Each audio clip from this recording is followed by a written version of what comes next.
There was a version of me that could walk into any bar in the world and own it before he left.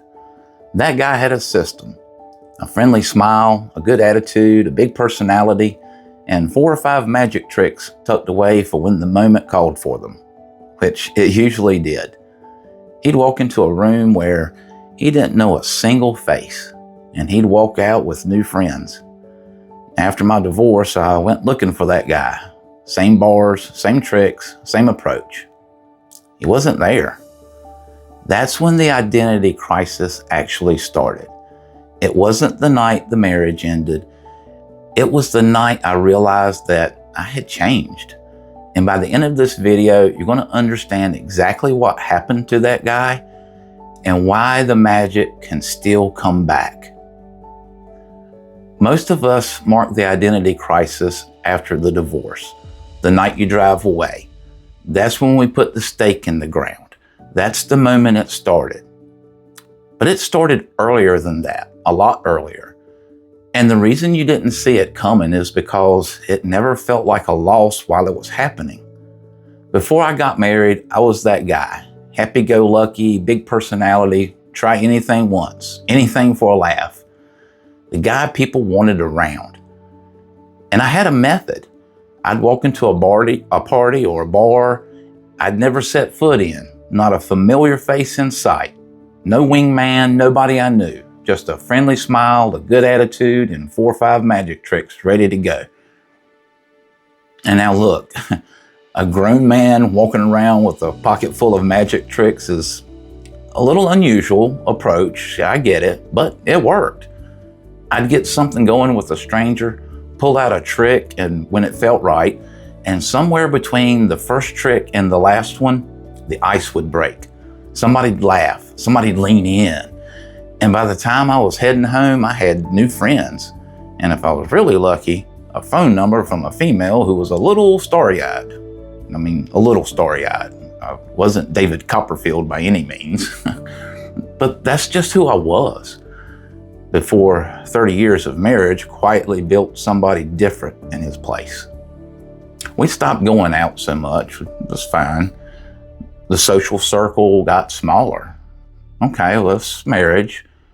And the magic tricks went into the drawer. One day, then another, and after a while, I just stopped carrying them around. It wasn't a conscious decision, really, it just kind of happened. There was nobody to perform for anymore. It just went quiet, one day at a time. And at some point after the divorce, you make a decision. I'm going to go find the guy that I used to be. That version of yourself who used to walk into rooms like he owned them. And that was me. And I knew exactly where to start. Same bars, same parties, same approach. I figured he'd be right there where I left him. I brought the magic. But the magic was rusty. I'd been away from it long enough that the sleight of hand wasn't smooth anymore. The timing was off, the misdirection didn't quite hold. I got caught on a couple of them. And if you've never had somebody look at you in the face and say, I got you, I caught you, and they call you out in front of everybody, let me tell you, it's devastating. The moves that used to land just didn't. The room didn't respond the same way. It was harder. Things that used to feel natural felt like work. And I stood there one night thinking, where's the guy I used to be? I came to exactly the right place with exactly the right tools. He should have been right here, but he wasn't. Standing there with a deck of cards, nobody was leaning in to see more. I understood something for the first time. The identity crisis didn't start the night the marriage ended. It started right there because I had changed and I didn't even notice it when it was happening. That feeling of standing in a room full of people and not being able to connect the way you used to, I actually spent a whole video on that, the male friendship desert. What happens to our friendships after divorce and what to actually do about it. I'll put a link down in the comments. It's worth watching if any of this is landing close to home. So here's where most of us end up after a night like that. I guess this is just who I am now. We chalk it up to getting older, or maybe I'm just an introvert now. So that's what happens when you've been through something hard. We decide the guy with the big personality and a pocket full of magic was just a younger, simpler version of ourselves. And that version is gone now. 30 years of suppression will do that to a man. What actually happened was 30 years of small, quiet accommodations, one adjustment at a time. Nobody deciding, it just kind of happened. Until the marriage ends and you reach into that drawer and it feels empty. But magic is a muscle memory. That's the nature of sleight of hand. The hands and fingers don't forget. They just get stiff when you stop using them and practicing.